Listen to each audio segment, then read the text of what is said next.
ইউক্রেনে ফ্রন্টলাইন যুদ্ধে ড্রোন হামলায় গুরুতর জখম হয়ে দেশে ফিরেছেন ঝিনাইদহের রাজন।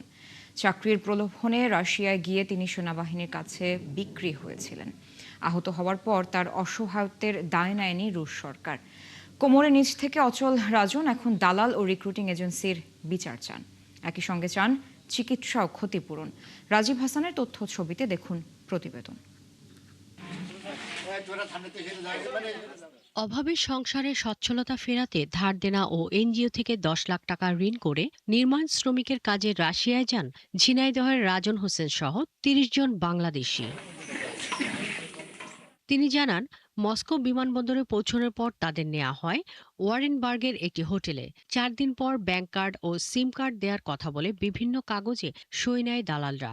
পরে রাশিয়ার সেনা ক্যাম্পে ২১ দিন প্রশিক্ষণ শেষে তাদের পাঠানো হয় ইউক্রেনের ফ্রন্ট লাইনে। প্রথম দিনে ড্রোন হামলায় প্রাণ হারান ১৭ জন বাংলাদেশি। তৃতীয় দিনে আহত হন রাজন। আমি গত ৭ই মে ২০২৬ সালে সোহেল আর লেন্টুর মাধ্যমে জাভেলিন এজেন্সির মাধ্যমে আমি রাশিয়ায় যাই। আমি ওনাদের কাছে বই জমা দিয়েছিলাম যে বিদেশ যাওয়ার উদ্দেশ্যে। ওনাদের বলছিলাম সৌদি অথবা মালয়েশিয়া দেওয়ার জন্য, কিন্তু উনি রাশিয়ায় দিয়ে দেয়। ওনাদের এটা বলেছি যে ওইখানে যুদ্ধ চলতেছে, ওখানে যাবো না, সৌদি বা মালয়েশিয়া দেন। বলতেছে কোনো সমস্যা নেই, যে এলাকায় যুদ্ধ আছে ওদের এলাকায় দেবে না, অন্য এলাকায়। রাশিয়া নিয়ন্ত্রিত ইউক্রেনের একটি হাসপাতালে আশ্রয় নেন তিনি। পরে এক চিকিৎসকের সহায়তায় ২৩ আগস্ট ঝিনাইদহের কালীগঞ্জের গয়েশ্বরপুর গ্রামের বাড়িতে ফেরেন রাজন। এজেন্সি সহ এরা একসাথে চুক্তি করে হয়তো আমাদেরকে সবাইকে বেঁচেছে, ৩০ জনকে। এই সরকারের কাছে কি চান?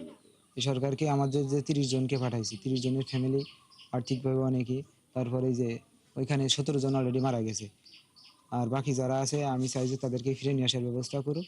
একইভাবে প্রতারণার শিকার হয়েছেন কালীগঞ্জের ২ জন, একতারপুরের লেন্টু ও যশোরের সোহেল। অর্থাভাবে তারাও চিকিৎসা করাতে পারছেন না। এখন অভিযুক্ত রিক্রুটিং এজেন্সি জাবালি নূরের কাছে ক্ষতিপূরণ দাবি করেন ভুক্তভোগীরা। শুনছি কি আছে রাশিয়ায় যাতে অনেক টাকা লাগে, তাই না, মাত্র ৭ লক্ষ টাকা লাগছে প্রতি মাসে।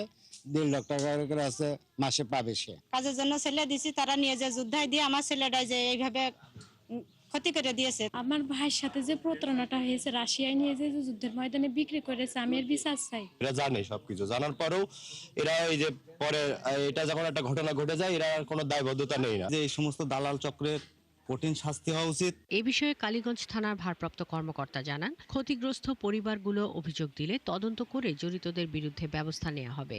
মানব পাচার ও আদিবাসী যে আইনের অপরাধগুলো, এটা ফৌজদারি অপরাধ। এই বিষয় ওইটাই, যদি আমাদের কাছে কেউ অভিযোগ করে, অভিযোগের সুষ্ঠু তদন্ত হবে এবং আইনগত ব্যবস্থা গ্রহণ করা হবে। শাকিলা শম্পা, ৭১।